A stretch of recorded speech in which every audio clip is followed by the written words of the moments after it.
भालकमल लोक कथा बंगाल। एक राजा की दो रानियां थीं। उनकी एक रानी राक्षसी थी, पर यह बात किसी को मालूम न थी। दोनों रानियों का एक एक बेटा था। अच्छी रानी के बेटे के नाम था कुसुम और राक्षसी रानी के बेटे का नाम था अजित। दोनों में बहुत मेल था। राक्षसी रानी के मन में काला था। वह रक्त पिपासु थी। दोनों भाइयों का प्रेम उसे एक आंख नहीं सुहाता था। वह हमेशा इस ताक में रहती थी कि कब सौत के बेटे को मारकर उसके नरमनरम मांस का शोरबा बनाकर पिएगी। उसकी मंशा को उसका सगा पुत्र बहुत अच्छी तरह समझता था, अतः वह कभी कुसुम का साथ नहीं छोड़ता था। गुस्से से राक्षसी रानी दांत पीसती रहती थी। मौका न मिलने से वह दोषत्रुटि ढूंढती। अपनी दृष्टि शक्ति से सौत का खून चूसती रहती। फलतः अच्छी रानी दुर्बल होती गई और एक दिन उसने बिस्तर पकड़ लिया। 2-3 दिनों में उसका देहांत हो गया। सारे राज्य में शोक छा गया, परंतु असल कारण किसी को समझ में न आया। राक्षसी रानी कुसुम को तो सताती ही थी, अपने पुत्र को भी उसका साथ देने के लिए धिक्कारती थी। एक दिन अजित ने कुसुम से कहा, भैया जाने दीजिए, हम लोग उनके पास और नहीं जाएंगे। उन लोगों ने उस राक्षसी माँ के पास जाना बंद कर दिया, परंतु राक्षसी माँ का अत्याचार फिर भी जारी रहा। अजित अपने दिल को कड़ा कर सब सहता रहा, पर नरम दिल वाला कुसुम धीरे धीरे सूखता गया। रानी ने जब देखा कि उसका सगा बेटा ही उसका शत्रु बन गया है, तो वह एकदम जल भुन गई। एक रात राजा के हाथी खाने में एक हाथी की मौत हो गई, घुड़साल में एक घोड़ा मर गया और गौशाला में एक गाय मृत पाई गई। राजा का गुस्सा 7वें आसमान पर चढ़ गया। दूसरी रात राजमहल में शोरगुल सुनकर राजा चिहुककर उठे और तलवार लेकर अपने कमरे से बाहर निकले। सोने के पलंग पर अजित और कुसुम सोए थे। एक बड़ा राक्षस कुसुम को उठा लाया। इससे पहले कि राजा कुछ करते, रानी ने अपना एक केश तोड़कर राजा पर फेंक दिया। राजा वहीं जड़ हो गए। उसकी आंखों के सामने राक्षस कुसुम को खाने लगा। राजा की आंखों से अश्रुधार बह निकली, पर वे उसे पोंछ नहीं सके। उनका शरीर थर-थर कांप रहा था, पर वे बैठ भी न सके। रानी अट्टहास कर उठी। अजित की नींद टूट गई। उसने देखा कि कुसुम भैया पास में नहीं है। वह हड़बड़ाकर उठा।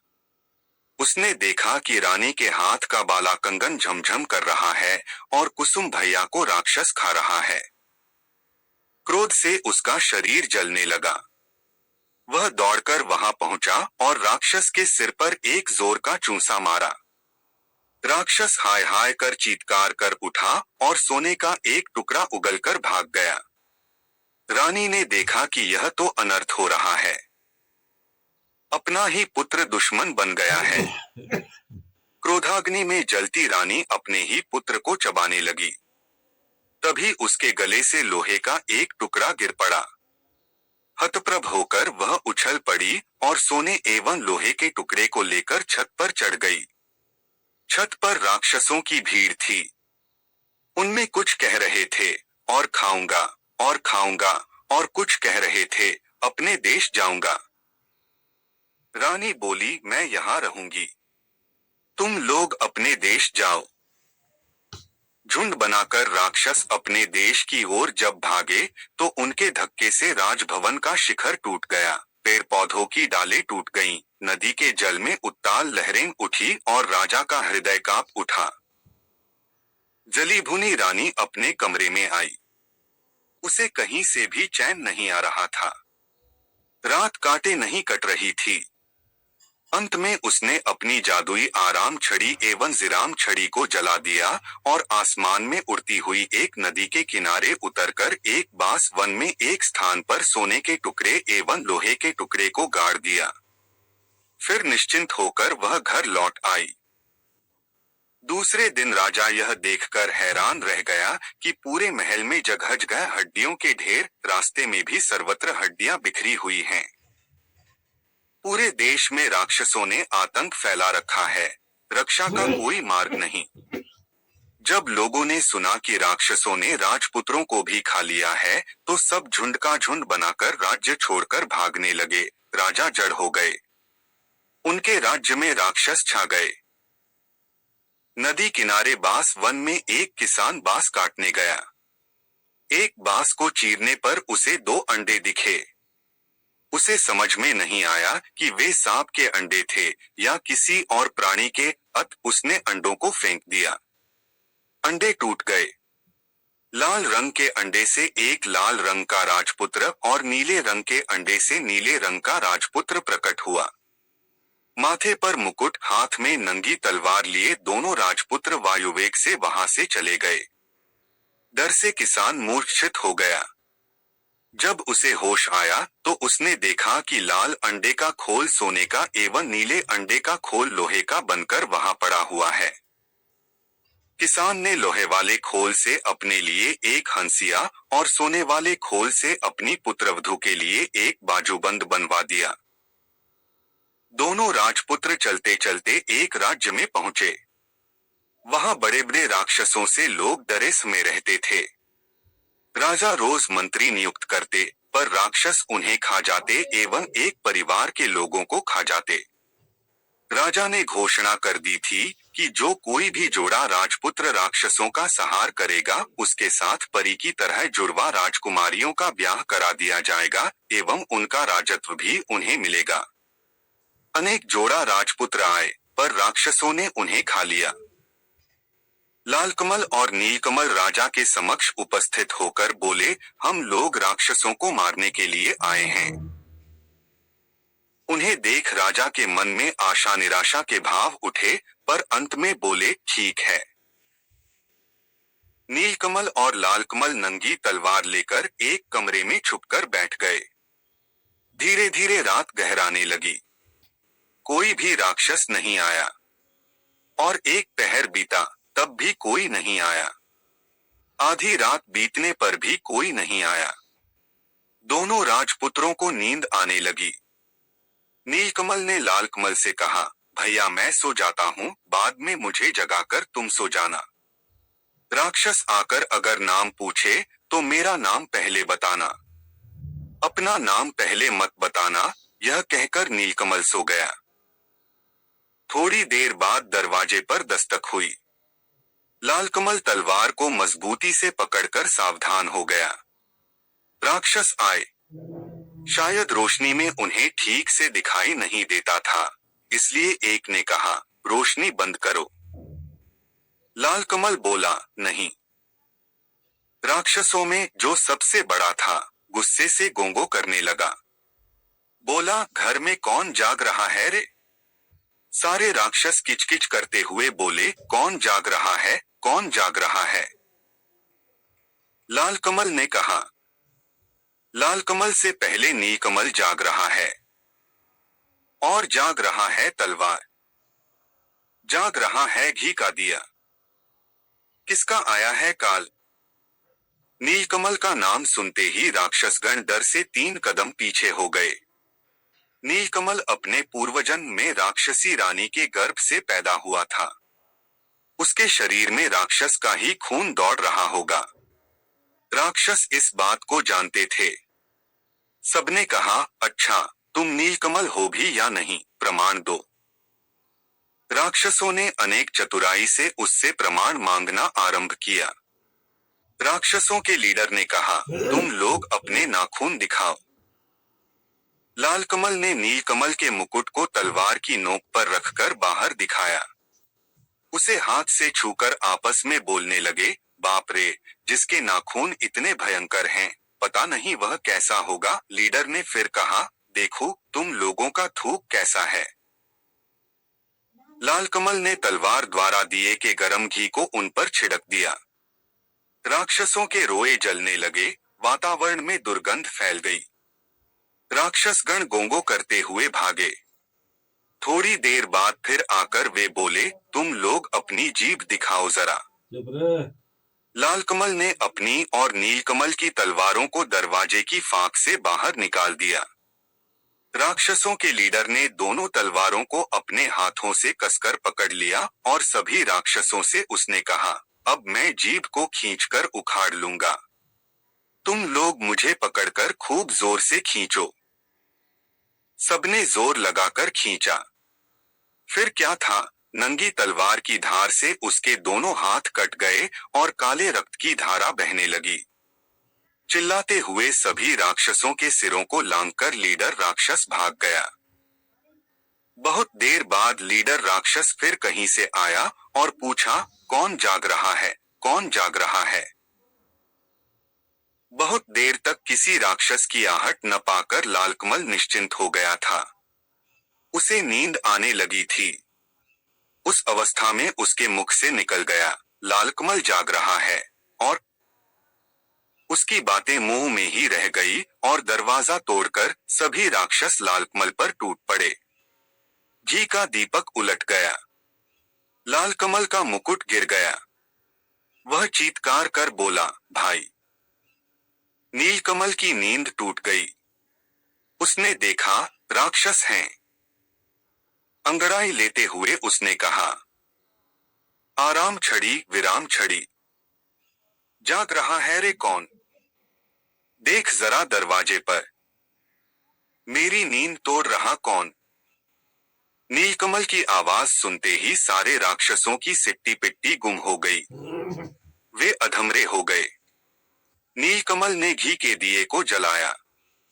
फिर सभी राक्षसों को तलवार से काट डाला। राक्षसों को मारकर हाथ मुंह धोकर दोनों निश्चिंत होकर सो गए। दूसरे दिन सुबह राजा ने देखा दोनों राजपुत्र एक दूसरे के गले में हाथ डालकर सो रहे हैं।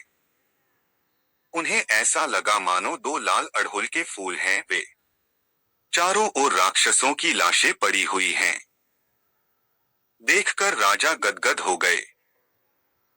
दोनों भाइयों को जोड़ा राजकन्या एवं राजपाट मिल गया। उधर राक्षसी रानी ने राजभवन में अपना आधिपत्य जमा लिया था। आई राक्षस एवं काई राक्षस नामक दो राक्षस दूतों ने उन्हें राक्षसों की मरणकथा की सूचना दी। सुनकर रानी हतप्रभ होकर अपनी छाती पीटने लगी और बोली, आई रे काई रे, अब तो मैं नहीं बचूंगी रे। राक्षसी रानी के कहने से आइकाई दोनों राक्षस दूत सिपाही का वेश धारण कर नीलकमल एवं लालकमल की राजसभा में गए और बोले, छाती में की, पीठ में की, हमारे राजा को जब तक राक्षसों के सिर का तेल नहीं दिया जाएगा, उनकी बीमारी दूर नहीं होगी। लालकमल नीलकमल ने कहा, ठीक है, तेल ला दूंगा। नई तलवारों में धार देकर दोनों भाई एक जंगल में पहुंचे। एक विशाल बरगद के पेड़ के नीचे विश्राम हेतु बैठे। पेड़ पर एक बेंगमा बेंगमी पक्षी का घोंसला था। बेंगमी ने बेंगमा से कहा, काश कोई दयालु व्यक्ति होता जो अपने 2 बूंद रक्त से हमारे बच्चों के प्राणों की रक्षा करता। यह सुनकर लाल एवं नील ने कहा, पेड़ पर कौन बातचीत कर रहा है?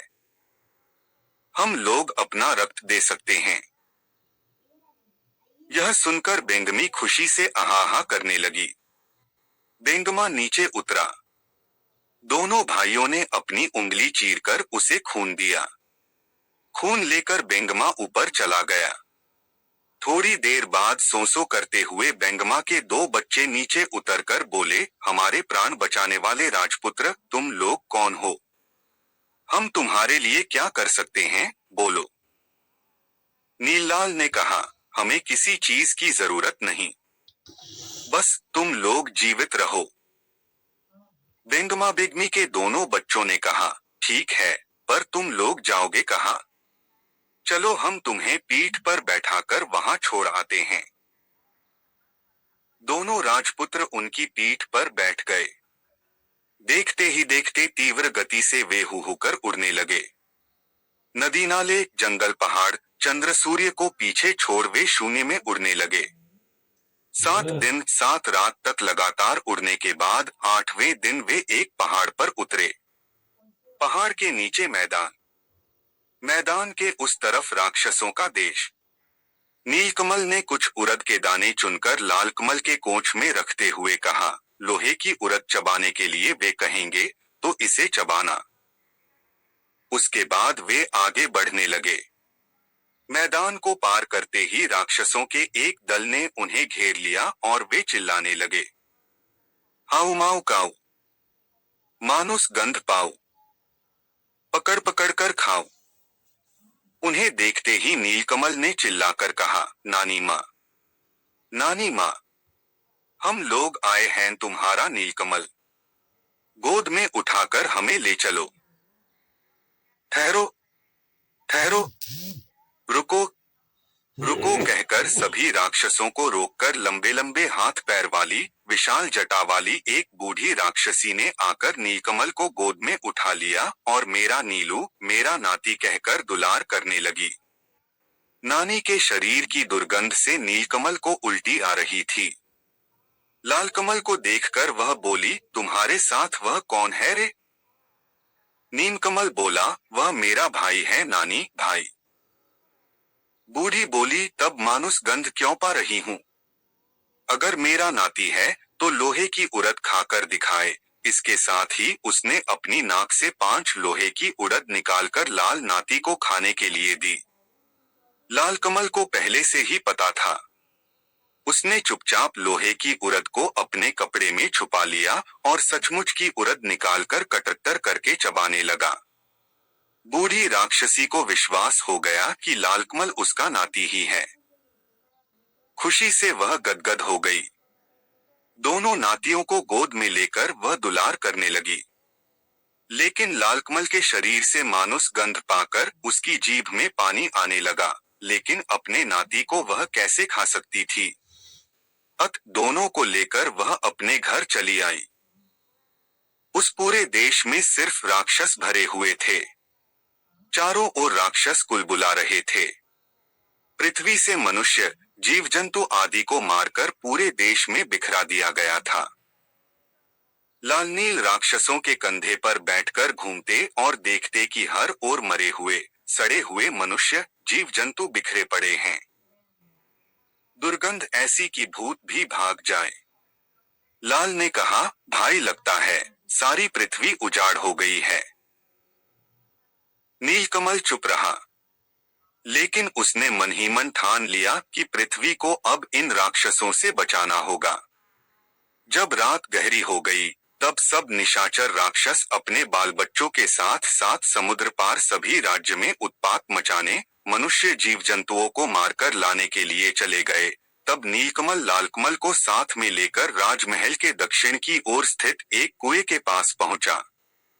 वहां उसने लालकमल से कहा, भैया, मेरे कपड़ों को पकड़ो। कपड़े देकर नीलकमल कुएं में उतरकर एक तलवार और एक सोने का डिब्बा लेकर बाहर निकला। डिब्बे को खोलते ही जीवन काठी एवं मरण काठी नामक एक ततैया और ततैई बाहर निकले। जीवन काठी में राक्षसों के प्राण एवं मरण काठी में उस रानी राक्षसी के प्राण बसते थे। नीलकमल ने जीवन काठी को अपने पास रखा एवं लालकमल को मरण काठी थमा दिया। जब दोनों ततैयों के शरीर में हवा लगी, तब राक्षसों को घबराहट होने लगी। पृथ्वी पर जड़ पड़े राजा के देश में राक्षसी रानी नींद में लुढ़क गई। पृथ्वी पर गए राक्षस तेज कदमों से नदी पर्वत लांघकर लौटने लगे। यह देख नीलकमल ने जीवन काठी ततैये के 2 पैरों को तोड़ दिया। सारे राक्षसों के दोनों पैर टूट गए। राक्षस दोनों हाथों के बल पर तेज गति से आने लगे। यह देख नीलकमल ने ततैये के बाकी दोनों पैर भी तोड़ दिए। सारे राक्षसों के दोनों हाथ कटकर गिर गए। हाथ नहीं, पैर नहीं, फिर भी सारे राक्षस हाव माव का 7 शत्रुओं को खाओ कहते हुए लुढ़कते हुए आगे बढ़ने लगे। तब नीलकमल ने तलवार से जीवन काठी नामक उस ततैये के सिर को काट दिया। इसके साथ ही सारे राक्षसों के सिर कटकर लुढ़कने लगे। बूढ़ी राक्षसी का सिर छिटककर नीलकमल और लालकमल के पास आकर गिरा। नीलकमल और लालकमल ने उस बूढ़ी राक्षसी के सिर को एक नए कपड़े में बांधा और मरणकाठी नामक ततैये को सोने के डिब्बे में डालकर बेंगमा बेंगमी को पुकारा। 3 माह 13 दिनों के बाद दोनों भाइयों के पैर अपने देश में पड़े। सर्वत्र उनकी जय जयकार होने लगी। नीलकमल और लालकमल ने कहा, कहाँ हैं वे सिपाही लोग? दवा ले जाओ। लेकिन वे तो सिपाही नहीं, राक्षस थे। वे लोग उसी दिन मर गए थे। नीलकमल एवं लालकमल ने छाती में कील, पीठ में कील वाले राजा के देश में अपने सिपाहियों द्वारा राक्षसनी का सिर भिजवा दिया। सिर को देखते ही राक्षसी रानी अपने वास्तविक रूप में आ गई और गुस्से में लाल पीली होती हुई अविलंब नीलकमल और लालकमल के राज्य में पहुंच गई। लालकमल ने मरणकाठी नामक ततैया को सोने के डिब्बे से बाहर निकाला। उसे देखते ही राक्षसी रानी के प्राण उड़ गए। राक्षसी रानी के मरते ही जड़ हो चुके राजा का रोग भी दूर हो गया। स्वस्थ होने पर राजा ने सारे राज्य में ढोल पिटवाया। प्रजाजनों ने आकर पूछा, हाय, हमारे राजकुमार अजित और कुसुम कहाँ हैं? राजा ने भी दीर्घ श्वास छोड़ते हुए कहा, हाय, कहाँ है मेरे सुपुत्र? तभी राजभवन के बाहर ढाक ढोल बजने लगे। थोड़ी ही देर में नीलकुसुम एवं लालकुसुम एक दूसरे के गले में हाथ डाले राजा के सम्मुख उपस्थित हुए। राजा ने पूछा, क्या तुम लोग मेरे अजित और कुसुम हो? प्रजागण एक स्वर में बोले, हाँ हाँ, ये ही हमारे अजित और कुसुम हैं। उसके बाद दोनों राज्य एक हो गए। नीलकुसुम और लालकुसुम ईलावती और लीलावती के साथ दोनों राज्यों में शासन करते हुए सुखपूर्वक रहने लगे।